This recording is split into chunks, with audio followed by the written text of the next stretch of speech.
most wanted series and it is day 37. We are going to discuss the enzyme section of biomolecule. हमने देख लिया biomolecule के अंदर ढेर सारे मेटाबोलाइट्स की और बेसिस ऑफ मेटाबॉलिज्म को भी डिस्कस कर लिया है. And today we are going to discuss first thing that is metabolic basis of living organism. यानी मेटाबॉलिज्म तो हम लोगों ने आपको देखा. Metabolites are all the chemical particle which is synthesized during metabolic reaction. Metabolism के दौरान जितने भी केमिकल मॉलिक्यूल्स बन रहे हैं सेल के अंदर, साइटोप्लाज्मिक कंटेंट के अंदर, दोज आर मेटाबोलाइट्स. हमने ये भी डिस्कस कर लिया पीछे वाले लेक्चर में कि उनका एक टर्नओवर होता है. ठीक है, चलो भाई आगे देखते हैं क्या है यहाँ पे. Metabolic basis of living organism. Living organism के अंदर मेटाबॉलिक रिएक्शंस कंटिन्यूअसली चल रहे हैं. जिस दिन ये केमिकल रिएक्शन होना बंद हो जाएगा, जिस टाइम पे बंद हो जाएगा, उसी टाइम पे डेथ स्टार्ट हो जाएगी. कहने का मतलब क्या है, up to the life this reactions are continuously running inside the cytoplasmic content. देखें एनसीईआरटी क्या बोल रही है भाई. Metabolic pathway that leads to various complex structure from simpler structure are called biosynthesis and anabolic pathway those pathway that leads to the simpler structure from complex structure are called catabolic pathway. अब चलो भाई यहाँ पे दो keyword आपको देखने को मिल रहा है, anabolic pathway and catabolic pathway. What is anabolic pathway? याद रखना जब भी एनाबॉलिज्म की बात आएगी, एनाबॉलिक प्रोसेस की बात आएगी, तो हमेशा याद रखना फॉर्मेशन ऑफ प्रोटोप्लाज्मिक कंटेंट, या फिर आप कह सकते हो सिंपलर कंटेंट का कॉम्प्लेक्स कंटेंट में बनना, या फिर सिंपलर कंटेंट का कॉम्प्लेक्स फॉर्म में कन्वर्ट हो जाना इज कॉल्ड एनाबॉलिक पाथवे. जहां पे ढेर सारा एनर्जी का नीड होगा, एनर्जी कंज्यूम होगी, एटीपी लगेगा. कैटाबॉलिक पाथवे की बात करें, प्रोटोप्लाज्मिक कंटेंट के अंदर कोई कॉम्प्लेक्स स्ट्रक्चर है वो ब्रेक डाउन हो रहा है, सिंपलर वन में कन्वर्ट हो रहा है, एज वेल एज वहां पे ढेर सारी एटीपी मॉलिक्यूल रिलीज हो रही है, उसको हम बोल देंगे कैटाबॉलिक पाथवे. चलो भाई यहाँ पे एग्जाम्पल दे रखा है, दैट इज फोटोसिंथेसिस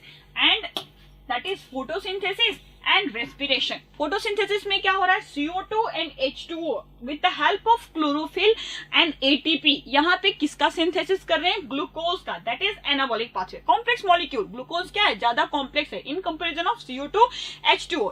और तो और एनर्जी भी कंज्यूम हो रही है, ढेर सारा ATP भी वहां लग रहा है. अब बात करते हैं रेस्पिरेशन की. क्या हो रहा है, हमारे सेलुलर कंटेंट के अंदर ग्लूकोज प्रेजेंट है. That glucose is break down into CO2 and H2O simpler one. A lot of ATP is liberated from this action and hence it is known as क्या कहलाएगा, कैटाबॉलिक. एक और example दे रहा है, that is digestion. What is digestion?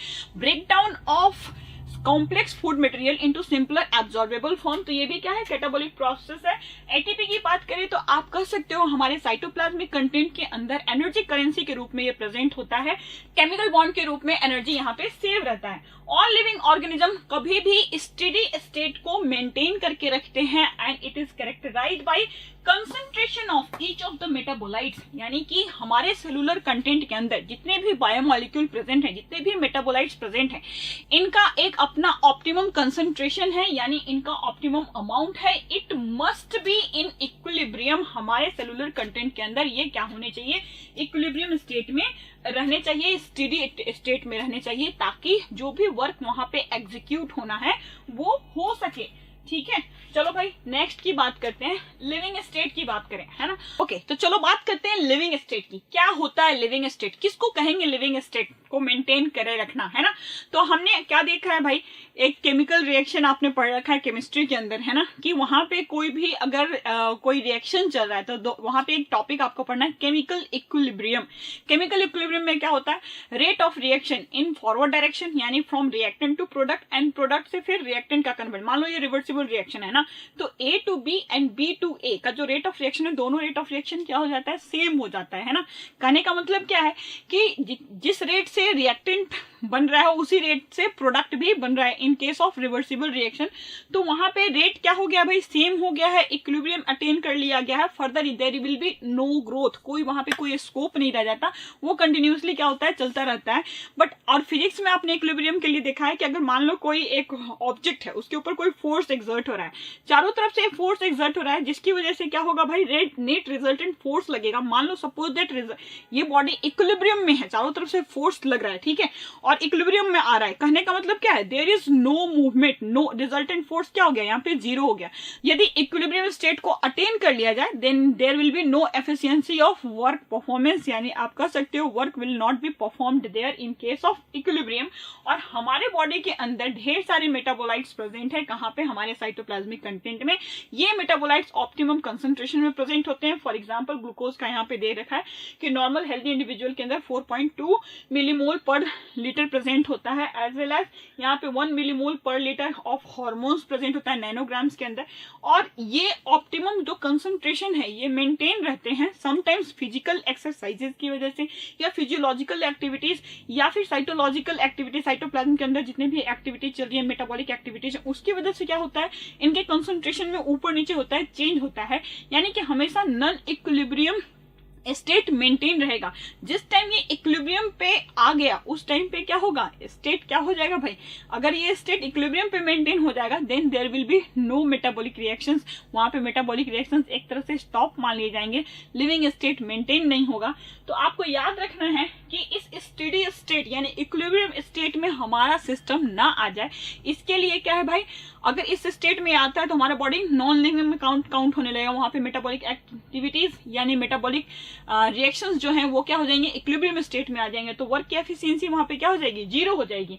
तो वहां पे कोई मूवमेंट नहीं होगा आयंस का, है ना। अगर पोटेंशियल गेन कर लिया भाई, जिस पोटेंशियल केमिस्ट्री में भी आपने देखा है, वहां पे क्या कोई भी ऑर्गेनिज्म ऑक्टेट पूरा करना चाहता है, तो जैसे ही वो इक्विलिब्रियम स्टेट में पहुंचा फिर further there will be no interference of others, दूसरा का फिर इंटरफेरेंस का कोई जगह ही नहीं बचता। देन यहाँ पे एक लाइन लिखती है एनसीईआरटी, उसको आप ध्यान रखोगे, ठीक है। One should remember from physics and that system at equilibrium can not perform work, वहां पे कोई भी सिस्टम अगर इक्विलिब्रियम में है तो वो वर्क परफॉर्म नहीं कर सकता। Similarly the living state is non-equilibrium steady state to be able to perform work, यानी कहने का मतलब क्या है कि लिविंग प्रोसेस क्या है भाई, कांस्टेंट एफर्ट है इस नॉन इक्विलिब्रियम को बनाए रखने के लिए, क्योंकि यहाँ पे ढेर सारी केमिकल रिएक्शंस हो रहे हैं, ये केमिकल रिएक्शन हो ना हो ये कहाँ पहुंचेंगे, इक्विलिब्रियम स्टेट में पहुंचेंगे। तो लिविंग स्टेट को मेंटेन करने के लिए हम क्या कर रहे हैं, इनके अमाउंट को ऊपर नीचे कर रहे हैं, मेटाबोलाइट के ऑप्टिमम कंसंट्रेशन का ऊपर नीचे by our cytoplasmic activity as well as physiological activity, intake of O2, इनका कंसंट्रेशन ऊपर नीचे हम करते रहे, जब तक हम लिविंग है तब तक ये इनका कंसंट्रेशन ऊपर नीचे होगा, non equilibrium steady state maintain रहेगा, जिसकी वजह से इसको हम क्या कहेंगे, लिविंग स्टेट। तो आई थिंक अब आपको लिविंग स्टेट का मतलब समझ में आ गया होगा। एक कीवर्ड है आपको याद रखना है, that is non equilibrium steady state को ही हम क्या कहेंगे, लिविंग स्टेट, वही लिविंग स्टेट माना जाएगा। आगे लिख रहा है this is achieved by energy input, है ना। अगर हम नॉन इक्विलिब्रियम स्टेट की बात करें तो इसको मेंटेन करने के लिए हमें लॉट ऑफ एनर्जी की रिक्वायरमेंट होती है, एटीपी की रिक्वायरमेंट होते हैं, और metabolism provides a mechanism for the production of energy. हमारे बॉडी के अंदर मेटाबॉलिज्म यानी कि मेटाबॉलिक एक्टिविटीज, मेटाबॉलिक रिएक्शंस जैसे रेस्पिरेशन एटीपी का प्रोडक्शन कर रहा है वहां पे, तो एटीपी के प्रोडक्शन के लिए वहां पे क्या चाहिए भाई, मेटाबॉलिज्म होना चाहिए, तभी एनर्जी प्रोड्यूस होगी। Living state and metabolism are synonymous, synonyms यानी आप कह सकते हो लिविंग स्टेट को ही मेटाबॉलिज्म, मेटाबॉलिज्म को ही लिविंग स्टेट कहेंगे। मैंने आपको क्या कहा, जिस टाइम पे ये केमिकल रिएक्शंस स्टॉप हो जाएंगे, रेट ऑफ रिएक्शन चेंज होना बंद हो जाएगा, यानी आप कह सकते हो कि वहां पे जब स्टेडी स्टेट मेंटेन हो जाएगी उसी टाइम लाइफ स्टॉप हो जाएगी, एंड यानी कि जिस टाइम पे डेथ होती है, जहां पे सप्लाई इनपुट बंद हो जाता है और आउटपुट भी बंद हो जाता है, उस टाइम पे हमारे सेल्स के अंदर क्या होता है, मेटाबॉलिज्म स्टॉप हो जाता है, यानी कि लिविंग स्टेट भी खत्म हो जाता है। वो कंडीशन लाइफ का नहीं कहलाएगा, डेथ का कहलाएगा, ठीक है। तो ये बात समझ में आ गई आपको अच्छे से, ठीक है। नेक्स्ट जो टॉपिक है that is enzyme, we are going to discuss enzymes, है ना।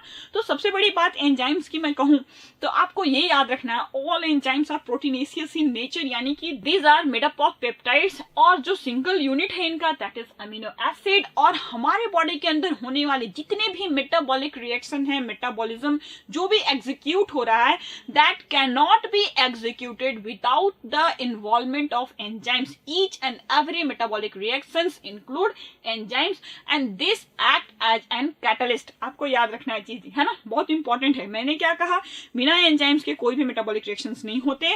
एंजाइम्स कैटालिस्ट की तरह काम करते हैं। These are proteinaceous in nature, peptides के बने हुए हैं। इनका यूनिट क्या है भाई, अमीनो एसिड्स इनका एक कॉन्स्टिट्यूशनल क्या है, यूनिट है। तो चलो भाई, मैंने आपको बताया। यहाँ पे अगर हम बात करें एंजाइम्स के स्ट्रक्चर की, तो एंजाइम्स को अगर हम स्ट्रक्चरली देखें तो जो प्राइमरी प्रोटीन का स्ट्रक्चर हमने देखा था, क्या देखा था कि ढेर सारे एमिनो एसिड सिंगल चेन का फॉर्मेशन कर रहे हैं। ये एमिनो एसिड कैसा, सिंगल सिंपल चेन का। तो प्राइमरी प्रोटीन का जो स्ट्रक्चर है दैट इज, है ना, that is structure of enzyme. Enzyme की बात करते हैं, कोई भी एंजाइम्स का जो स्ट्रक्चर है, मैंने आपको क्या बोला, प्राइमरी स्ट्रक्चर के जैसा हम कंसीडर करेंगे। बट लाइक प्रोटीन, कुछ एंजाइम्स अपने टर्शियरी और सेकेंडरी स्ट्रक्चर के जैसे प्रोटीन का आपने टर्शियरी और सेकेंडरी स्ट्रक्चर देखा है, ठीक है। यहाँ पे लिख रहा है when you look at tertiary structure you will notice that backbone of protein chain folds upon itself and chain crisscrosses itself, hence many crevices and pockets are formed। यानी कि सेकेंडरी स्ट्रक्चर की बात कर रहा है, जहाँ पे हेलिक्स का फॉर्मेशन हो रहा था, तो इन फोल्डिंग की वजह से समटाइम्स यहाँ पे क्रीवाइसेस का फॉर्मेशन होता है, एक गैप का, एक सॉकेट का फॉर्मेशन होता है, पॉकेट का फॉर्मेशन होता है, and this pockets can be known as active site.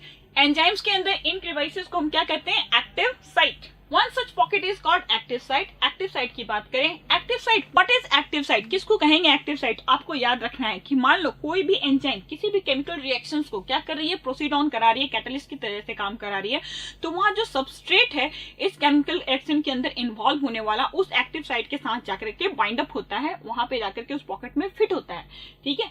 अब आप कहोगे कि मैम हमने कैटलिस्ट के बारे में पढ़ रखा है केमिस्ट्री में, there is two types of catalyst, organic catalyst and inorganic catalyst. तो एंजाइम्स को हम कहाँ रखेंगे, ये पेप्टाइड्स है, प्रोटीन है, तो बट ऑब्वियस सी बात है इनको हम ऑर्गेनिक कैटलिस्ट की कैटेगरी में रखेंगे।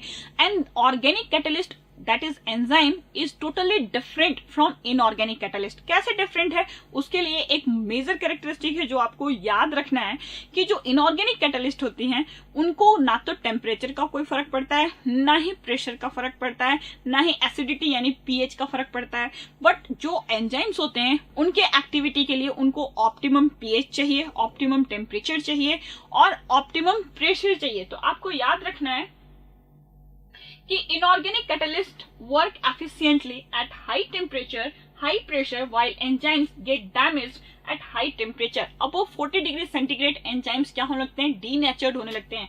जैसे इन केस ऑफ फीवर, जब आपको फीवर होने लगता है, then in that situation what happened, आपके एंजाइम्स क्या होने लगते हैं भाई, बहुत ज्यादा हाई फीवर होने की वजह से हमारा डाइजेशन मैकेनिज्म काम नहीं करता, डाइजेशन नहीं होता, वहां पे एंजाइम्स क्या हो जाते हैं, डिग्रेड हो जाते हैं, एंजाइम का सिक्रीशन क्या होता है, रुक जाता है, या फिर जो भी एंजाइम्स प्रेजेंट है उनके बीच का पेप्टाइड बॉन्ड क्या हो जाएगा, ब्रेक हो जाएगा, जिसकी वजह से उनकी एक्टिविटी भी क्या हो जाएगी, स्लो हो जाएगी, ठीक है।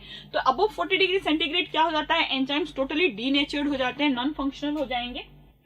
कुछ एंजाइम्स ऐसे भी होते हैं जो अपनी कैटालिटिक प्रॉपर्टी को हाई टेम्परेचर पे भी सस्टेन करके रखते हैं। कहाँ है ये enzyme, generally this type of enzymes are present in the body, और आप कह सकते हो present inside the archaebacterial cells, जिनको हमने कहाँ से ऑब्टेन किया, थर्मल वेंट, वोल्केनिक जो वेंट होती हैं थर्मल, वहां से ऑब्टेन किया गया है। ऐसा देखा गया है इवन तक पॉलीमरेज, आप एंजाइम पढ़ोगे है ना, क्या है तक polymerase, on higher temperature up to 80 to 90 degree centigrade, है ना, ये क्या कर सकते, थर्मस एक्विटिकस बैक्टीरियम से ऑब्टेन किया गया है। Up to 80 degree and 90 degree centigrade this enzymes remains active and it retain its catalytic property.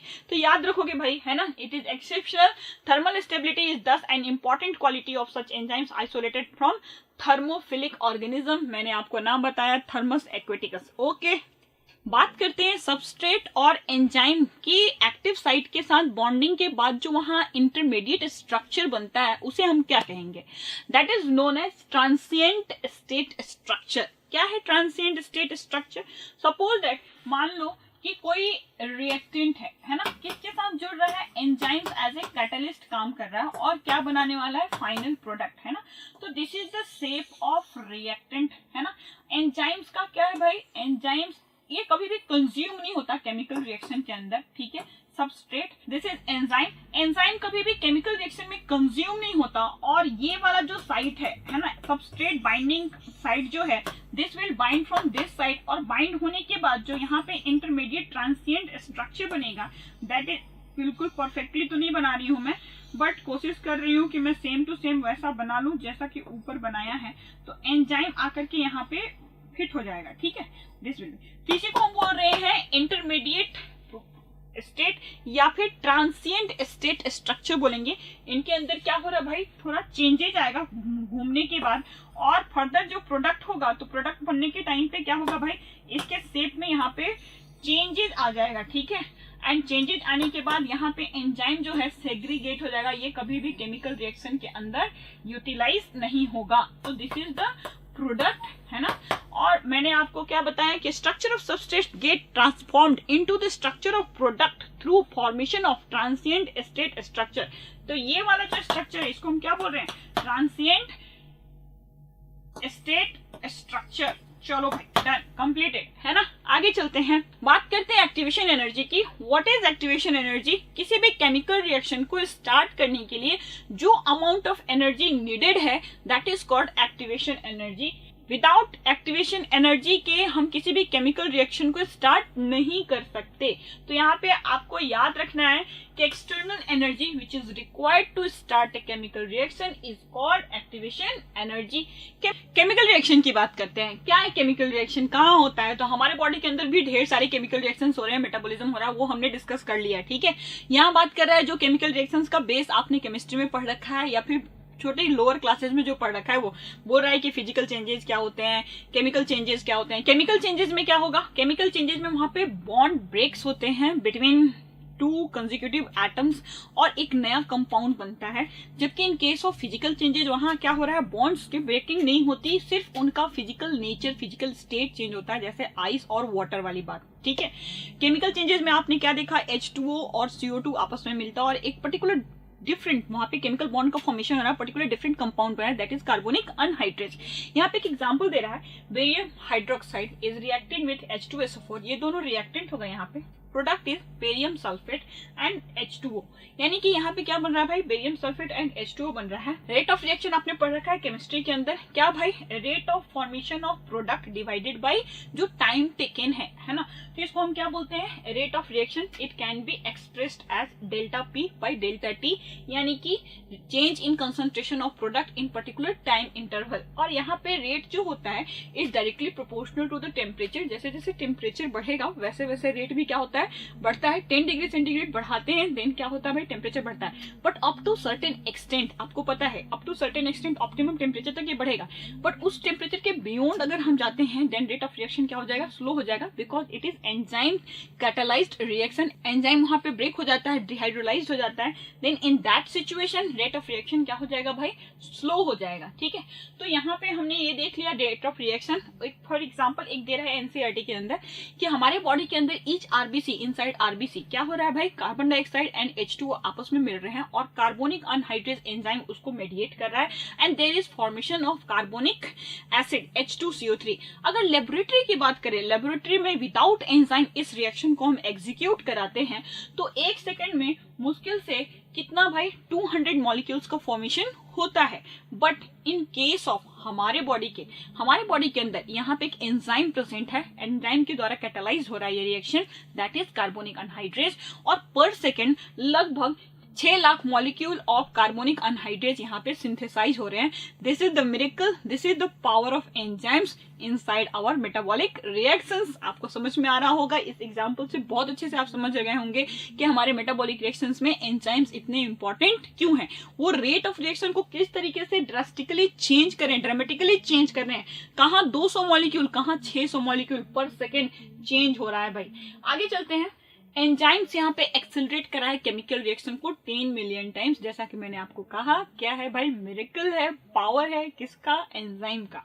चलो नेक्स्ट, अगला जो फैक्ट हमको डिस्कस करना है that is about the nature of enzymes involve in this metabolic pathway. And metabolic pathway की वजह से यहाँ पे एंड प्रोडक्ट भी चेंज हो due to insertion of certain reactants as well as change in metabolic conditions या फिर physiological condition के चेंजेस की वजह से एंड प्रोडक्ट टोटली चेंज हो जाता है। कहो मैम कुछ समझ में नहीं आया, क्या बोला आपने? तो चलो बात करते हैं एक केमिकल रिएक्शन की which is occurring inside cytoplasmic content, that is C6H12O6 is breaking down into pyruvic acid, जिसको हम बोल रहे हैं ग्लाइकोलिसिस। आपने चैप्टर 14 में पढ़ लिया है। क्या पढ़ा था भाई वहां पे? Glycolysis is 10 step reaction and each step is catalysed by various enzymes. ढेर सारे एंजाइम्स पर्टिकुलर स्टेप को क्या कर रहे हैं? कैटालाइज करा रहे हैं, जिसकी वजह से एंड प्रोडक्ट वहां पे क्या बन रहा है? That is pyruvic acid. 2 molecule of pyruvic acid वहां पे बनता है। मैम हमें आता है, ठीक है, वेरी गुड। बट क्या आपको पता है कि ये जो चेन रिएक्शन है, ढेर सारे एंजाइम्स यहाँ पे इन्वॉल्व हो रहे हैं, सारे के सारे आपस में कंस्टिट्यूट करके इस रिएक्शन को कंप्लीट करने के लिए एक पाथवे क्रिएट कर रहे हैं, और इस पाथवे को ही हम क्या बोलते हैं? Metabolic pathway. ये तो कंसेप्ट क्लियर हो कि ma'am what is metabolic pathway. जैसे हमने क्रेब्स साइकिल में पढ़ा था, जैसे हमने यूरिया साइकिल में पढ़ा था, ऑर्निथिन साइकिल में पढ़ा था, जैसे हमने ग्लाइकोलिसिस में पढ़ा है ma'am 10 step reaction, each step is catalysed by various enzymes. चलो ये तो समझ में आ गया। अरे आप तो बोल रहे हो एंड प्रोडक्ट चेंज हो जाएगा। हाँ, चेंज हो जाएगा। It is also anaerobic process, anaerobic process है यहाँ पे। एंड यहाँ पे क्या हो रहा है भाई? पायरुविक एसिड का फॉर्मेशन हो रहा है। In case of our muscle cells, हमारे मसल सेल्स की बात करें, मसल सेल्स के अंदर क्या होता है भाई? जब एक्सेस अमाउंट ऑफ एटीपी की रिक्वायरमेंट होती है for the contraction and relaxation of muscle at the time of exercise, और intake of O2 is not sufficient at that time, vigorous exercise के समय पे जो हमें नीड है उसके हिसाब से हम इनपुट नहीं दे रहे हैं। In that situation what happened? Glucose molecule break हो जाता है लैक्टिक एसिड के अंदर और 2 ATP रिलीज करता है to compensate the need of energy और ATP required for the muscle contraction and relaxation. तो आप कहो कि मैम वहां पे क्या हो रहा था? सेम मॉलिक्यूल, सेम रिएक्टेंट यानी कि ग्लूकोज, और वहां पे ऑक्सीजन की डेफिशिएंसी है, और जिसकी वजह से कुछ इंसर्शन हो रहा है, कुछ पार्टिकल का इंसर्शन हो रहा है, कुछ एंजाइम का इंसर्शन हो रहा है, जिसकी वजह से वही ग्लूकोज मॉलिक्यूल कन्वर्ट हो रहा है लैक्टिक एसिड के अंदर। एंड अब बात करते हैं किसकी? फर्मेंटेशन की। फर्मेंटेशन में क्या हो रहा है? सेम ग्लूकोज मॉलिक्यूल वहां पे फर्मेंटेशन के केस में, इन केस ऑफ फर्मेंटेशन की बात करें तो फर्मेंटेशन में क्या हो रहा है? वही ग्लूकोज मॉलिक्यूल क्या फॉर्म कर रहा है? Due to some changes in metabolic pathway वही ग्लूकोज मॉलिक्यूल ब्रेक हो रहा है एथेनॉल में, और एथेनॉल के साथ साथ some molecule of ATP is also released, वहां पे एटीपी भी रिलीज हो रही है। तो यहाँ पे हमने क्या देखा? एक ही glucose molecule, different metabolic pathway due to insertion of some reactants, और you can say due to changes of this enzyme product क्या हो रहा है? चेंज हो जा रहा है, ठीक है। तो यहाँ पे NCERT बोल रही है भाई during fermentation the same pathway leads the production of ethanol, hence in different condition different products are possible, यानी कि डिफरेंट कंडीशन होगा, प्रोडक्ट्स भी क्या हो जाएंगे? डिफरेंट हो जाएंगे। चलो नेक्स्ट जो अपना टॉपिक है that is about how do enzymes bring about such high rates of chemical conversion। यानी कि हमने अभी देखा due to involvement of such an enzyme there is rate of reaction increased by 10 million times। क्या हो गया भाई? 10 मिलियन टाइम्स वहां पे इंक्रीज हो रहा है रेट। क्यों हो रहा है ये? आखिर इसके पीछे रीजन क्या है? तो हमने आपको बोला था कि एंजाइम क्या होता है, कभी भी किसी भी केमिकल रिएक्शन के अंदर कंज्यूम नहीं होता, वो सबस्ट्रेट के साथ एक्टिव साइट से बनता है, सबस्ट्रेट आकर के उसके एक्टिव साइट के साथ बनता है, और वहां पे चेंजेज होगा, एलोस्टेरिक मॉड्यूलेशन होगा, और बीच में ट्रांसिएंट स्टेट का फॉर्मेशन होता है, फाइनली प्रोडक्ट का फॉर्मेशन होता है, ठीक है। तो ये सारी चीजें हम लोगों ने देख लिया है कि सबस्ट्रेट किसको बोल रहे हैं, कब सबस्ट्रेट किस में कन्वर्ट होने वाला है? प्रोडक्ट में कन्वर्ट होने वाला है। और ट्रांसिएंट स्टेट जो है that is combination of enzyme और सबस्ट्रेट, दोनों का कॉम्बिनेशन है जिसके थ्रू क्या होता है भाई? कन्फिग्रेशनल चेंजेस होते हैं उस मॉलिक्यूल के अंदर। हेंस एंजाइम्स आर क्या है भाई? प्रोटीनेशियस इन नेचर है, 3 डायमेंशनल स्ट्रक्चर है जिनके पास एक्टिव साइट है, सबस्ट्रेट को कन्वर्ट करता है प्रोडक्ट में। Symbolically it this can be depicted as, यहाँ पे लिख रखा है भाई कि सिंबॉलिकली इसको हम कैसे, सबस्ट्रेट किस में कन्वर्ट हो रहा है? प्रोडक्ट में कन्वर्ट हो रहा है, और यहाँ पे क्या इन्वॉल्व हो रहा है? एंजाइम। जो पर्टिकुलर रिएक्शन था मैंने आपको डायग्राम के हेल्प से बताया। किस तरीके से बताया? It is given here. मैंने आपको बताया कि भैया यहाँ पे मान लो कि this is the shape of substrate and this is enzyme, है ना, इसको ए मान के चल रहे हैं। एक्टिव साइट यहाँ पे प्रेजेंट है, दिस इज एक्टिव साइट, यहाँ पे क्या है भाई? एंजाइम को डिपिक्ट कर रहा है। And this is product. Product का शेप क्या होगा? सबस्ट्रेट से बिल्कुल डिफरेंट होगा। और ये चेंजेस क्या हो रहा है भाई? यहाँ पे मैंने आपको बताया था ट्रांसिएंट स्टेट स्ट्रक्चर, ये वाला, ठीक है। और ड्यूरिंग दिस रिएक्शन ये जो ट्रांसिएंट स्टेट स्ट्रक्चर है ओनली वन नहीं हो सकता, it can be more than one, यानी कि ऐसे ऐसे इसके अंदर चेंजेस होकर के डिफरेंट शेप्स में ये transient state structure more than one हो सकता है। It depends on the nature of reaction और it depends on the nature of enzyme. ठीक है, तो इस रिएक्शन के नेचर पे और एंजाइम के नेचर पे डिपेंड करता है कि ट्रांसिएंट स्टेट स्ट्रक्चर का संख्या कितना होगा। तो ये सारे के सारे प्रोसीजर मैंने आपको बता दिया है। दिस इज द रीजन ये जो स्पीड अप है किसके थ्रू एग्जीक्यूट हो रहा है भाई, हमारे एंजाइम के थ्रू हो रहा है।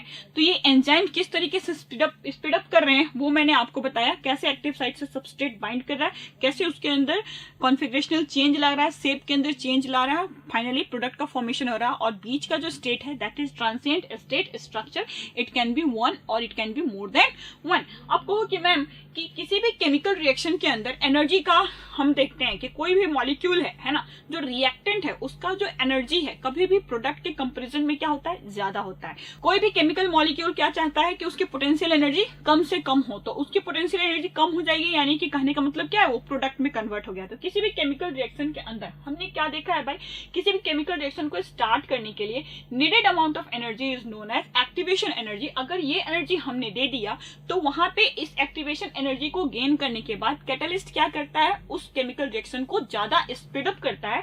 और फर्दर क्या हो रहा है भाई, दिस यहाँ पे बीच में जो प्रोडक्ट बन रहे हैं ट्रांसिएंट स्टेट वाले जो स्ट्रक्चर हैं उनकी जो पोटेंशियल एनर्जी होती है क्या होती है, सबसे ज्यादा होगी। तो पोटेंशियल एनर्जी सबसे ज्यादा, तो बट ऑब्वियस सी बात है स्टेबिलिटी क्या हो जाएगी, सबसे कम। यानी कि बीच में जितने भी ट्रांसिएंट स्टेट स्ट्रक्चर बनेंगे सारे के सारे क्या होंगे, लिस्ट स्टेबल होंगे। इन कंपेरिजन ऑफ रिएक्टेंट उनकी स्टेबिलिटी और ज्यादा कम होगी, ये सबसे कम स्टेबल, फिर ये स्टेबल और सबसे ज्यादा स्टेबल जिसकी पोटेंशियल एनर्जी सबसे कम। तो आप याद रखना किसी भी केमिकल रिएक्शन का जो रेट ऑफ रिएक्शन है और कोई भी केमिकल रिएक्शंस के अंदर स्टेबिलिटी एक टर्म आता है, और स्टेबिलिटी के लिए क्या याद रखोगे, जिसकी पोटेंशियल एनर्जी सबसे ज्यादा उसके स्टेबिलिटी सबसे कम। तो यहाँ पे आप क्या देख रहे हो, ट्रांजिशन स्टेट स्ट्रक्चर का पोटेंशियल एनर्जी क्या है, सबसे ज्यादा है। ठीक है, तो इसकी वजह से क्या होगा भाई, इसकी स्टेबिलिटी सबसे कम होगी। अच्छा, एक और चीज इस ग्राफ में डिपिक्ट कर रहा है कि सपोज अगर हम बात करते हैं किसी भी केमिकल रिएक्शन का, तो जहां पे केमिकल रिएक्शन को एग्जीक्यूट कराने के लिए नीडेड अमाउंट जो एनर्जी होती है that is called activation energy. ठीक है, तो ये एक्टिवेशन एनर्जी क्या है भाई, विथ इन्वॉल्वमेंट ऑफ एंजाइम है। अगर किसी केमिकल रिएक्शन के अंदर एंजाइम इन्वॉल्व नहीं है, मान लो जैसे मैंने आपको एग्जांपल दिया था H2O और CO2 आपस में क्या कर रहे हैं, रिएक्ट कर रहे हैं, है ना। तो outside our body in laboratory there is no enzyme, then in that situation 1 second के अंदर 200 मॉलिक्यूल, और उस केमिकल रिएक्शन को स्टार्ट करने के लिए जो नीडेड अमाउंट ऑफ एनर्जी वहां पे पड़ी होगी that will be much more than activation energy needed inside our RBC। कहने का मतलब क्या है, in presence of enzymes activation energy क्या होती है, कम होती है। in absence of enzyme activation energy का amount more than double हो गया भाई, it is more than double। ठीक है, तो कुछ concepts मैंने आपको दिए, किससे related, stability से related which depends on the potential energy of chemical molecule as well as मैंने आपको activation energy की बात बताई कि amount of energy needed to start a chemical reaction with enzyme, तो एक्टिवेशन एनर्जी क्या होगा, कम। विदाउट एंजाइम वहां पे एक्टिवेशन एनर्जी क्या होगा, ज्यादा। चलो नेक्स्ट की बात करते हैं। तो नेक्स्ट क्या है भाई, इसमें और क्या दिखाने वाले हो मैम, जरा ये बताओ। तो it is a graph which is representing progress of reaction and potential energy as well as transitional state और साथ में activation energy।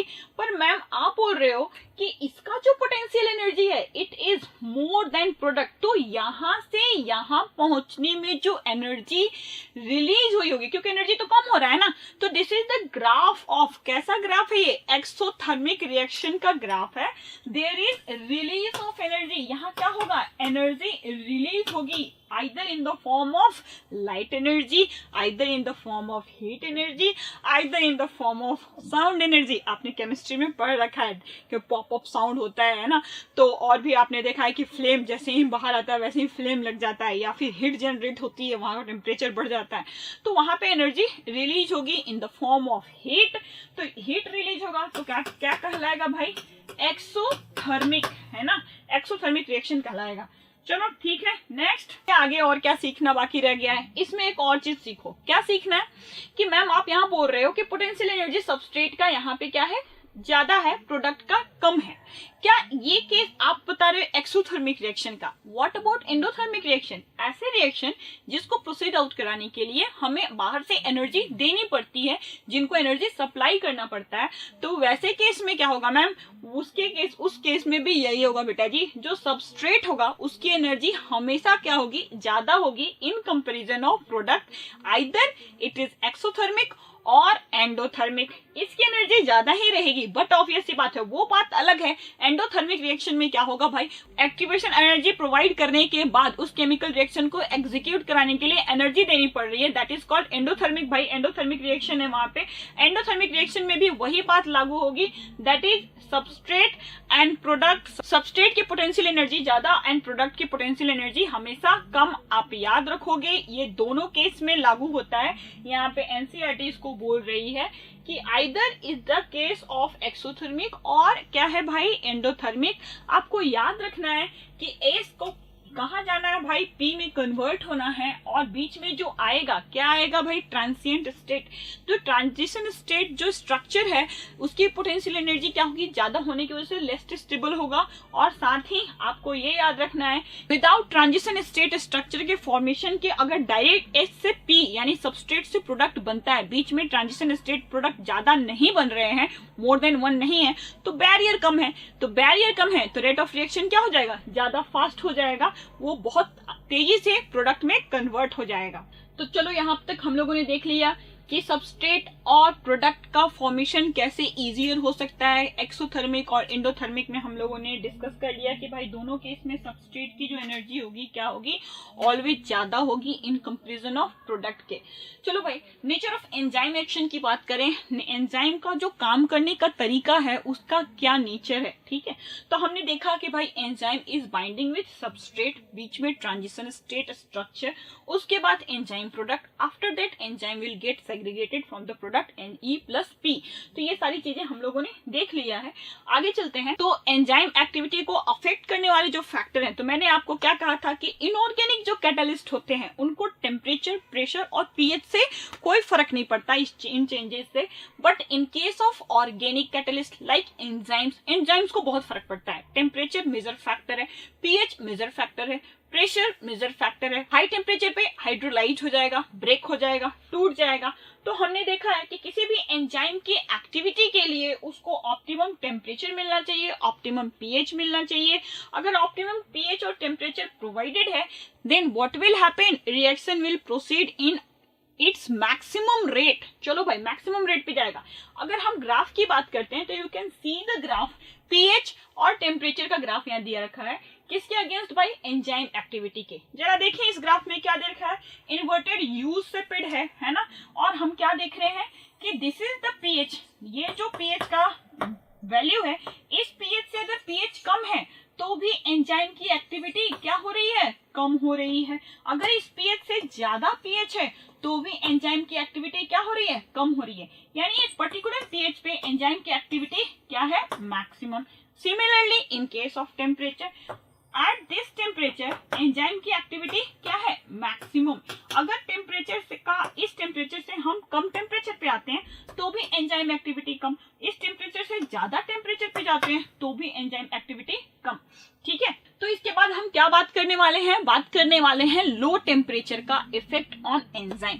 अगर कहो कि मैम हमने ये देख लिया कि अगर टेम्परेचर हाई होता है देन एंजाइम्स क्या हो जाते हैं, डीनेचर्ड हो जाते हैं, ब्रेक हो जाते हैं। What happened in case of low temperature? अगर टेम्परेचर कम हो गया then what happened? तो भाई उसका जो एक्टिव साइट है वो प्रॉपरली वर्क नहीं करेगा, स्टोर होकर के रहेगा, पर एक्टिवली पार्टिसिपेट नहीं करेगा केमिकल रिएक्शन के अंदर। तो यानी कहने का मतलब क्या है, लो टेम्परेचर से कभी भी एंजाइम्स डिस्ट्रॉय नहीं होंगे। तो ये बात समझ में आ गई। नेक्स्ट जो हमें ग्राफ पढ़ना है that is about velocity of reaction and Michaelis constant है ना, मिकेली कांस्टेंट की बात कर रहा है भाई। What is Km? मिकेली कांस्टेंट दिखाया जा रहा है यहाँ पे। तो आपको क्या दिखाया भाई कि वो कांस्टेंट, वो वैल्यू जिसके ऊपर यानी सबस्ट्रेट का वो कंसंट्रेशन जिसके ऊपर वेलोसिटी ऑफ रिएक्शन का मैक्सिमम, वेलोसिटी ऑफ रिएक्शन जो मैक्सिमम है उसका हाफ वेलोसिटी हम गेन कर लेते हैं, दैट इज कॉल्ड Km। आप पढ़ते हो कहाँ पे भाई? Rate of reaction chemical kinetics वाले चैप्टर में आपने मिकेली कांस्टेंट बहुत अच्छे से पढ़ रखा है, तो मुझे बताने की जरूरत नहीं है, you know very well rather than me, मेरे से भी ज्यादा अच्छे तरीके से आप जानते हो। तो कंसंट्रेशन ऑफ सबस्ट्रेट की बात करें, यहाँ पे लिख रखा है भाई कि कंसंट्रेशन ऑफ सबस्ट्रेट ज्यादा होगा तो बट ऑब्वियस सी बात है वेलोसिटी जो होगा, रेट ऑफ रिएक्शन होगा वो भी क्या होगा? ज्यादा होगा, डायरेक्टली प्रोपोर्शनल होता है, आपने पढ़ रखा है इसको, ठीक है। तो सबस्ट्रेट का कंसंट्रेशन ज्यादा, वेलोसिटी भी ज्यादा, इवन वेलोसिटी को अफेक्ट करने वाला जो फैक्टर है that is temperature, pressure and pH along with enzyme. तो फिर हम यहाँ पे देखते हैं कि जैसे जैसे सबस्ट्रेट का कंसंट्रेशन हाई होता जाएगा वैसे वैसे क्या होगा? रेट ऑफ रिएक्शन भी बढ़ता जाएगा। तो कहो कि मैम हम ऐसे तो बहुत सारे केमिकल रिएक्शन को हम स्पीड अप कर सकते हैं, सबस्ट्रेट का कंसंट्रेशन ही तो बढ़ाना है।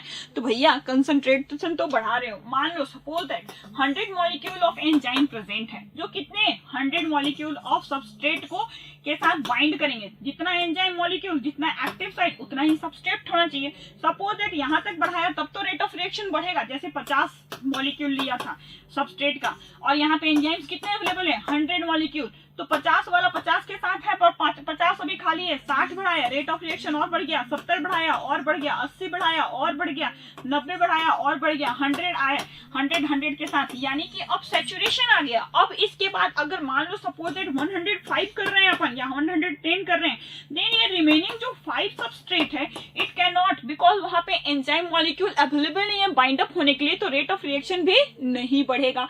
यानी up to the saturation level substrate की कंसंट्रेशन को बढ़ाने से ही रेट ऑफ रिएक्शन बढ़ेगा। फर्दर ये रेट ऑफ रिएक्शन बढ़ने वाला नहीं है क्योंकि वहां पे क्या हो गया? सैचुरेशन हो गया, एक्टिव साइट अवेलेबल नहीं है ताकि केमिकल रिएक्शन आगे की तरफ प्रोसीड ऑन हो सके। तो ये बात आपको समझ में आया कि Vmax क्या है भाई? सबस्ट्रेट के कंसंट्रेशन के डायरेक्टली प्रोपोर्शनल है up to the certain extent, जब तक कि सैचुरेशन लेवल गेन नहीं हो जाता। आफ्टर दैट एक और बात जाननी है, sometimes there is a chemical molecule present in that site which is known as inhibitor. क्या होता है इनहिबिटर? इसकी शकल सूरत सेम टू सेम एंजाइम के जैसे मिलेगी, बट उसके पास भी क्या है भाई? एक्टिव साइट है। और ये जो सबस्ट्रेट महाराज हैं, इनको जुड़ना था एंजाइम के साथ, बिल्कुल एंजाइम के जैसा मिलता जुलता फेस वाला है, इसके साथ ना मिलके किसके साथ बाइंड अप हो गया? इसके साथ। तो कभी भी इनहिबिटर मॉलिक्यूल वो मॉलिक्यूल हैं जिनका रूप रंग, जिनका शेप साइज बिल्कुल एंजाइम्स के, कैटलिस्ट के जैसा दिखता है, बट वो सबस्ट्रेट के लिए भी वैसा ही एक्टिव साइट रखते हैं भाई। सबस्ट्रेट जाकर के इनहिबिटर के साथ फिट हो गया, देन व्हाट विल हैपन? वहां पे केमिकल रिएक्शन वहीं पे स्टॉप हो जाएगा, आगे प्रोसीड नहीं होगा। तो इनहिबिटर के लिए एक एग्जांपल दे रखा है एनसीईआरटी के अंदर, that is very beautiful example. देखो भाई मैं तो ब्यूटीफुल ही बोलती हूँ, बाकी आप देखो बहुत इंपॉर्टेंट भी है ना कि succinic dehydrogenase, inhibition of succinic dehydrogenase.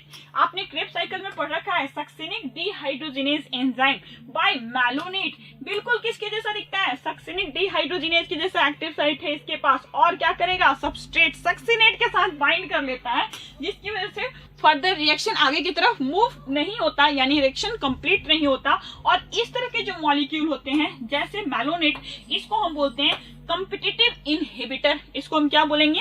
Competitive inhibitor, often used in the control of bacterial pathogens. Bacterial pathogens के अंदर, यानी बैक्टीरिया जो ग्रोथ कर रही है ना, तो उसके जो एंजाइमेटिक यानी उसका जो मेटाबॉलिक पाथवे किसी पर्टिकुलर फिजियोलॉजिकल एक्टिविटीज को एग्जीक्यूट कर रहा है थ्रू एंजाइमेटिक रिएक्शन, तो उस मेटाबॉलिक पाथवे को ब्रेक करने के लिए यहाँ पे हम क्या करते हैं? केमिकल मॉलिक्यूल यूज करते हैं। क्या यूज करते हैं भाई? इनहिबिटर यूज करते हैं, जिसकी वजह से वो फिजियोलॉजिकल एक्टिविटी कंप्लीट नहीं होगी, जिसकी वजह से बैक्टीरियल ग्रोथ कम हो जाएगा, वो ग्रो नहीं कर पाएगा, वहां पे उसकी कॉलोनी डेवलप नहीं हो पाएगी। तो हमने यहाँ पे क्या देख लिया भाई? एक तो देखा सबस्ट्रेट और एंजाइम की बॉन्डिंग, साथ ही क्या देख लिया? इनहिबिटर और सबस्ट्रेट की बॉन्डिंग, जिसकी वजह से कॉम्पिटिटिव इनहिबिशन हो रहा है, कॉम्पिटिटिव इनहिबिटर कहला रहा है, और केमिकल रिएक्शन या फिर मेटाबॉलिक पाथवे वहीं पे सीज हो जा रही है। इन सारे कंसेप्ट के बाद हम जो अगला कंसेप्ट डील करने वाले हैं that is classification of enzyme. तो क्लासिफिकेशन के साथ हम नोमेनक्लेचर भी देखेंगे और इस क्लासिफिकेशन में आप ये देखोगे कि जैसा नेचर ऑफ एक्टिविटी है एंजाइम का वैसा उसका नाम है, अलग से रट्टा करने की कोई जरूरत नहीं है। It is very easy. Thousands of reaction have been discovered, isolated and studied.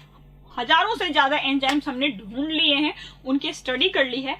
And on the nature of reaction जिसको वो एग्जीक्यूट करा रहे हैं, उस नेचर ऑफ रिएक्शन के बेसिस पे इनको नाम दिया गया है, ग्रुप दिया गया है। तो पहला ग्रुप हम पढ़ने वाले हैं that is oxido reductase and dehydrogenase. Oxido reductase का मतलब क्या हुआ? Oxidation and reduction. आपको पता है केमिकल रिएक्शन के अंदर क्या भाई, एक का ऑक्सीडेशन हो रहा है तो दूसरे का क्या हो रहा है? रिडक्शन हो रहा है। ठीक है, तो ये रेडॉक्स रिएक्शन कहलाता है, यानी कि ऐसा केमिकल रिएक्शन जिनके अंदर रिडक्शन और ऑक्सीडेशन दोनों एक साथ एग्जीक्यूट हो रहा है। वैसे एंजाइम किस ग्रुप में रखे गए हैं? Oxido reductase. या फिर यहाँ पे हाइड्रोजन का एलिमिनेशन होगा, यानी कि हाइड्रोजन एलिमिनेट हो रहा है, डिहाइड्रोजिनेज ग्रुप कहलाएगा इसको। ठीक है, तो यहाँ एग्जांपल दे रखा है एस रिड्यूस्ड हो रहा है, एस ऑक्सीडाइज्ड हो रहा है, एस ऑक्सीडाइज्ड हो रहा है और एस रिड्यूस्ड हो रहा है। भाई एस डैश ऑक्सीडाइज्ड हो रहा है, यहाँ पे एस ऑक्सीडाइज्ड हो रहा है और एस डैश रिड्यूस्ड हो रहा है। कहने का मतलब क्या है कि this symbols are representing reactant and product, है ना। कहने का मतलब क्या है, ये रिएक्टेंट एंड प्रोडक्ट की बात करें, suppose that reactant A plus B, है ना, ऑक्सीडो रिडक्टेज हो रहा है भाई, ये बना रहा है सी प्लस डी, है ना। तो यहाँ पे क्या दिखा रहा है भाई कि ए अगर रिड्यूस्ड होता है तो बी का क्या हो रहा है? ऑक्सीडेशन हो रहा है। ठीक है, यहाँ पे सी बन रहा है, देन सी इज ऑक्सीडाइज, तो अगला वाला क्या होगा? वो रिड्यूस्ड होगा। ठीक है, नेक्स्ट आगे चले, ट्रांसफेरेज की बात करते हैं। ट्रांसफेरेज का मतलब कहो कि मैम हमने पीछे वाले रिएक्शन में देखा ऑक्सीडो रिडक्टेज में, वहां क्या हो रहा था भाई, दो सबस्ट्रेट आपस में मिल रहे थे और एक प्रोडक्ट का फॉर्मेशन कर रहे थे जिसमें एक ऑक्सीडाइज हो रहा था दूसरा रिड्यूस्ड हो रहा था। उसी ग्रुप को हम डिहाइड्रोजनेज कह रहे हैं बिकॉज हाइड्रोजन का एलिमिनेशन हो रहा है। तो वहां भी हाइड्रोजन क्या हो रहा है भाई? एलिमिनेट हो रहा है, ट्रांसफर हो रहा है। बट उस रिएक्शन को छोड़ दो भाई, हाइड्रोजन को छोड़ दो। हाइड्रोजन को छोड़ के यदि कोई दूसरा ग्रुप है जो सबस्ट्रेट के साथ जुड़ा है, suppose that this is substrate, एक ग्रुप इसके साथ जुड़ा हुआ है, दूसरा सबस्ट्रेट इसके साथ रिएक्शन कर रहा है, क्या होगा? इसका जो ग्रुप है इसको छोड़ के दूसरे वाले ग्रुप को ज्वाइन कर रहा है। फॉर एग्जांपल यहाँ दे रखा है substrate is adjoined with chemical bond के हेल्प से यहाँ पे ग्रुप इसके साथ जुड़ा हुआ है, it is reacting with S dash and there is formation of S and S dash किसके साथ ज्वाइन हो जा रहा है? आप जी के साथ, यानी कि जी जो ग्रुप है that is transfer to the other substrate and this type of reaction is called transfer reaction हो रहा है भाई। और इसके अंदर जो एंजाइम्स इन्वॉल्व होंगे that will be known as transferase. ठीक है, आगे चलते हैं भाई, हाइड्रोलिसिस की बात करें। What is hydrolysis? Enzymes catalysing hydrolysis of ester ether peptide glycosidic carbon carbon and halide and P N bond. कहने का मतलब क्या है कि केमिकल रिएक्शन, ऐसे केमिकल रिएक्शन जहां पे इन बॉन्ड्स की ब्रेकिंग होगी, तोड़ दिया जाएगा, ब्रेक कर दिया जाएगा, जहां पे वन मॉलिक्यूल ऑफ H2O या more than one molecule of H2O release होंगे, ऐसे रिएक्शंस क्या कहलाएंगे भाई? हाइड्रोलिसिस कहलाएगा। और enzymes involve in those reactions are known as hydrolysis. ठीक है, आगे चलते हैं भाई, next that is lyases. Lyases किस टर्म से आ रहा है? लाइसिस यानी कि ब्रेकिंग। तो ब्रेकिंग देखें भाई, enzymes that catalyse removal of groups from their substrate by mechanism other than hydrolysis leaving double bond। कहने का मतलब क्या है कि पहले वाला भी लाइसिस ही था भाई, पर वहां पे H2O रिलीज हो रहा था तो हाइड्रोलाइसिस था। बट कुछ ऐसे भी केमिकल रिएक्शन है जहां पे ब्रेकिंग हो रहा है और वाटर रिलीज नहीं हो रहा है, दैट इज नॉट हाइड्रोलाइसिस। एक हाइड्रोलाइसिस को छोड़ के कुछ ऐसे ब्रेकिंग जहां पे वाटर रिलीज ना हो करके डबल बॉन्ड का फॉर्मेशन हो रहा है, that is known as lysis. और लाइसिस में हमने क्या देखा भाई? जो एंजाइमेटिक ग्रुप है that is lyases. For example तुम यहाँ देख सकते हो X एंड Y ग्रुप यहाँ पे जुड़ा हुआ है, कार्बन और कार्बन डबल बॉन्ड। कार्बन और कार्बन के बीच का बॉन्ड यहाँ टूट रहा है और किसका फॉर्मेशन हो रहा है भाई? डबल बॉन्ड का फॉर्मेशन हो रहा है between two consecutive carbon atom. तो ये क्या हो गया भाई? लाइजेस हो गया। नेक्स्ट है आइसोमेरेजेज। आइसोमेरिज्म आपने पढ़ रखा है, आपको पता है क्या है भाई? ऑल एंजाइम्स जो क्या कर रहे हैं? कैटालाइज कैटेलाइज कर रहे हैं inter conversion of optical, geometric and positional isomers. ये सारे आइसोमर्स आपने केमिस्ट्री में पढ़ रखा है। तो ऐसे केमिकल रिएक्शंस जिसके अंदर एंजाइम्स इन्वॉल्व हो रहे हैं और यहाँ पे आइसोमर्स का कन्वर्जन हो रहा है, एक आइसोमर दूसरे आइसोमर में कन्वर्ट हो रहा है, तो इसी को हम क्या बोलेंगे भाई, आइसोमेरेजेज। इस ग्रुप ऑफ एंजाइम को हम क्या कहेंगे, आइसोमेरेजेज। अगला है लाइगेजेस। लाइगेज मतलब जोड़ने वाला, टू डिफरेंट सबस्ट्रेट को जोड़ रहा है भाई। यहाँ पे जरा देखें क्या बोलता है, enzymes catalysing the linking together two compounds, दो कंपाउंड्स को जोड़ रहा है। Enzymes which catalyse joining of carbon oxygen, carbon sulphur, carbon nitrogen और phosphorus and oxygen etc bond. ये सारे बॉन्ड को क्या करने वाला है, ये जोड़ने वाला एंजाइम्स हैं, इसलिए इनको हम क्या कहेंगे, लाइगेजेस। तो यहाँ पे हम लोगों ने क्लासिफिकेशन ऑफ एंजाइम्स देख लिया, सबके नोमेनक्लेचर देख लिए, ग्रुप देख लिया कि on the basis of nature of enzymatic reactions यहाँ पे इनका नाम दिया गया है। अगला जो टॉपिक है दैट इज अबाउट कोफैक्टर्स। कहो कि मैम ये क्या है कोफैक्टर्स, पूरा एंजाइम पढ़ लिया, कोफैक्टर हम नहीं जानते। तो आपको एक चीज जाननी है, that is enzyme is proteinaceous in nature and it is made up of peptides. ढेर सारे पेप्टाइड्स हैं यहाँ पे जुड़े हुए, ढेर सारे अमीनो एसिड आपस में जुड़ करके क्या बना रहे हैं, पेप्टाइड बॉन्ड बना रहे हैं, और peptide chain is called enzymes. और आपको मैंने बताया सेकेंडरी एंड टर्शियरी स्ट्रक्चर में वहां पे क्रेवाइसिस प्रेजेंट है, एक्टिव साइट प्रेजेंट है, एंड एक्टिव साइट के साथ सबस्ट्रेट बाइंड होता है। ये तो कंसेप्ट क्लियर हो गया। What is cofactor? तो मैं आपको बताऊं, इस पेप्टाइड चेन के अंदर दो पार्ट प्रेजेंट है। Sometimes the another part is non proteinaceous in nature. कहने का मतलब क्या है कि ma'am complete enzyme is not protein, कुछ पार्ट उसका क्या है, नॉन प्रोटीनेशियस इन नेचर है, उसको हम प्रोटीन नहीं कहेंगे।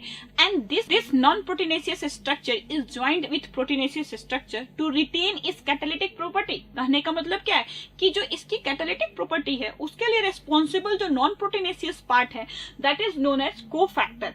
कहो कि मैम इसके साथ आपने कहा कि एंजाइम क्या है, कंप्लीट प्रोटीन स्ट्रक्चर नहीं है, कुछ नॉन प्रोटीनेशियस पार्ट भी प्रेजेंट है, तो नॉन प्रोटीनेशियस को आप कोफैक्टर बोल रही हो, तो प्रोटीनेशियस वाले पार्ट को क्या कहोगी, प्रोटीनेशियस वाले पार्ट को हम एपो एंजाइम कहते हैं। ठीक है, आप याद रखोगे कोफैक्टर प्लस एपो एंजाइम दोनों को मिला दिया, देन दिस इज एंजाइम। ठीक है, अब चलो भाई देखें कोफैक्टर की बात करते हैं। तो कोफैक्टर तीन तरह के हो सकते हैं, है ना, प्रोस्थेटिक ग्रुप, ठीक है, कोएंजाइम एंड मेटल आयंस। कहो कि ma'am what is this? Prosthetic group भी ऑर्गेनिक मॉलिक्यूल है, कोएंजाइम भी ऑर्गेनिक मॉलिक्यूल है, मेटल आयन इनऑर्गेनिक है, आपको पता है अच्छे से। तो मेटल आयंस की बात बाद में करेंगे, पहले बात करते हैं प्रोस्थेटिक ग्रुप की और कोएंजाइम की, क्या डिफरेंस है दोनों में। तो भाई सुनना, ध्यान देना, एपो एंजाइम यानी प्रोटीनेशियस पार्ट और प्रोस्थेटिक ग्रुप एपो एंजाइम के बिना नहीं रह सकता। इसको कहता मैं तुम्हारे बिना सांस नहीं ले सकता, ये पकड़ा इसको जकड़ के, यानी टाइटली बॉन्डेड। मैं आपको ट्रिक दे रही हूँ ताकि आपको याद रहे। प्रोस्थेटिक ग्रुप, प्राण सूख जाएंगे तुम्हारे बिना, प्राण है ना, प्रोस्थेटिक ग्रुप ठीक है, याद रखने का और कुछ भी नहीं, मैंने ऐसा याद रखा है। प्रोस्थेटिक ग्रुप, प्राण सूख जाएंगे तुम्हारे बिना, डायलॉग मार रहा है, यानी tightly bonded with apoenzyme, proteinaceous part के साथ टाइटली बॉन्डेड होता है। For example haemoglobin, haem is the prosthetic group which is found inside the RBC, haemoglobin protein के अंदर, वहां पे हीम क्या है, उसका प्रोस्थेटिक ग्रुप है, उसको टाइटली बॉन्डेड होता है, उसको एलिमिनेट करना इतना आसान नहीं होता।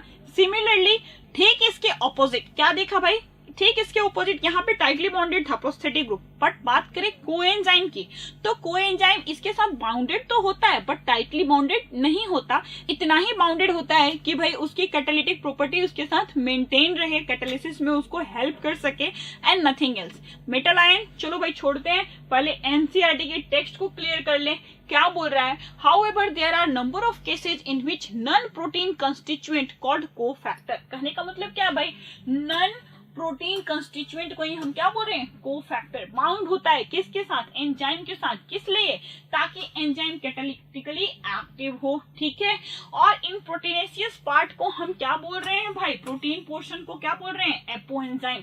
तीन तरह के कोफैक्टर कौन कौन से भाई, आपको बता दिया मैंने। प्रोस्थेटिक ग्रुप, तुम्हारे बिना प्राण सूख जाएंगे, यानी टाइटली बॉन्डेड। कोएंजाइम, ये भी ऑर्गेनिक, ये भी ऑर्गेनिक, पर ये क्या होता है भाई, आराम से इसके साथ बॉन्डेड होता है, टाइटली बॉन्डेड नहीं होता। और थर्ड इज मेटल आयन। चलो भाई मैंने आपको बताया for example haem is the prosthetic group, NCERT भी इसी को डील कर रही है, एक्टिव साइट ऑफ एंजाइम के साथ जुड़ा रहता है, ठीक है। एंड कोएंजाइम की बात करें तो एपो एंजाइम के साथ ये जुड़ा रहेगा, एसोसिएट रहेगा during the course of catalysis, ठीक है। Furthermore coenzyme serves as a cofactor, है ना। कोएंजाइम कैसे काम कर रहा है, कोफैक्टर के जैसे काम कर रहा है in a number of different enzymes catalysed reaction के अंदर, ठीक है। चलो भाई आगे चलते हैं। फॉर एग्जाम्पल यहाँ पे तुम देखोगे जैसे कुछ विटामिन होते हैं, है ना, तो वो कोएंजाइम के जैसे काम करेंगे। हमने किसका प्रोस्थेटिक ग्रुप का एग्जाम्पल किसका लिया, हीम का। कोएंजाइम के एग्जाम्पल हम क्या ले रहे हैं, विटामिन नियासिन। कहाँ अटैच होता है भाई, एनएडी और एनएडीपी के अंदर, निकोटिनामाइड एडेनाइन डाइन्यूक्लियोटाइड के साथ विटामिन नियासिन इसके साथ एसोसिएटेड है as a coenzyme. A number of enzymes required metal ions for their activity which forms coordination bond. कहने का मतलब क्या है, जो एंजाइम है जहां पे क्रिवाइसिस प्रेजेंट है, जहां पे एक्टिव साइट प्रेजेंट है, वहीं पे एक साइड चेन प्रेजेंट होता है और इस साइड चेन के साथ एक कोऑर्डिनेशन बॉन्ड भी जुड़ा रहता है भाई। इस कोऑर्डिनेशन बॉन्ड के साथ मेटल आयन जुड़े हुए हैं। ये मेटल आयन क्या करते हैं भाई, उस प्रोटीनेशियस पार्ट ऑफ एंजाइम को कैटालिटिक प्रॉपर्टी प्रोवाइड करते हैं। For example zinc. जिंक किसके साथ जुड़ा हुआ है भाई, कार्बोक्सीपेप्टिडेज एंजाइम के साथ। कार्बोक्सीपेप्टिडेज का कैटालिटिक प्रॉपर्टी वहां पे रिटेन नहीं रह पाएगा, वो उस प्रॉपर्टी को लूज कर देगा, ठीक है। तो यहाँ पे आपने क्या देखा, विदाउट जिंक यानी without cofactor enzyme catalytic property show नहीं कर रहा। सिमिलरली विदाउट प्रोस्थेटिक ग्रुप वहां भी कैटालिटिक प्रॉपर्टी शो नहीं होगी। विदाउट कोएंजाइम वहां भी क्या होगा भाई, कैटालिटिक प्रॉपर्टी शो नहीं होगी। तो आपको याद रखना है, क्या पढ़ लिया हम लोगों ने, एंजाइम प्रोटीनेशियस मॉलिक्यूल, दो part, apo enzyme and cofactor. Cofactor can be 3, कौन कौन से, ऑर्गेनिक एंड इनऑर्गेनिक। ऑर्गेनिक में कितने, 2, कौन कौन से, प्रोस्थेटिक एंड कोएंजाइम। ये दोनों के दोनों ऑर्गेनिक, प्रोस्थेटिक इस तरीके से, कोएंजाइम इस तरीके से, यानी कि टाइटली बॉन्डेड और लूजली बॉन्डेड। चलो भाई पूरा कंसेप्ट यहाँ पे क्लियर हो गया। आगे चलते हैं, बात करते हैं कुछ विटामिन की। तो कुछ बच्चे क्या करते हैं भाई, ये वाला सेक्शन कहाँ पढ़ लेते हैं, डाइजेशन एंड एब्जॉर्प्शन के अंदर। कुछ बच्चे एंजाइम्स में आकर के पढ़ते हैं। तो आप ये याद रखोगे, थोड़ा सा मैंने आपके कन्वीनियंस के लिए यहाँ डाल दिया। Vitamin A, vitamin B1, B2, B6, B12, DE सब दे रखा है। इसके केमिकल नेम भी यहाँ दे रखे हैं, है ना। तो आप केमिकल नेम भी देख लोगे, साथ में इसके सोर्सेज देख लोगे, इसके डेफिशिएंसी से होने वाली डिजीजेज, ऐसे ह्यूमन हेल्थ एंड डिजीजेज के अंदर भी इसको डिटेल कर दिया जाता है। और समटाइम्स ह्यूमन फिजियोलॉजी को पढ़ाते टाइम पे ये सारी डिजीजेज डिटेल हो जाती हैं। पर आपके इजी लर्निंग को देखते हुए ये टेबल को हमने यहाँ इस सेक्शन में इंसर्ट कर दिया है। सारे विटामिन के केमिकल नेम याद कर लो आप, ओके। चलो ठीक है, इतने के साथ हमारा बायोमॉलिक्यूल चैप्टर यहीं पे खत्म होता है। Thank you and all the best.